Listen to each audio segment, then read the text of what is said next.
अस्सलाम वालेकुम हज़रात किरामी। ये है मैदान बदर जहाँ इस्लाम का पहला मार्का लड़ा गया।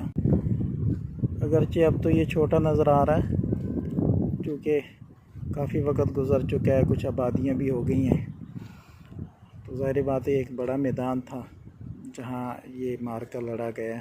313 मुसलमान, अल्लाह ताला ने उनको 1000 कुफ़ार पर गालिब फरमाया। और ये हमारे पीछे है मस्जिद अरीश। यहाँ नबी पाक सल्लल्लाहु अलैहि वसल्लम का ख़ैमा लगाया गया था, तो ये उसी की निस्बत से यहाँ मस्जिद बना दी गई है। ये देखें पहाड़ों के दरमियान ये एक वादी है। ये है मैदान बदर। सुभान अल्लाह।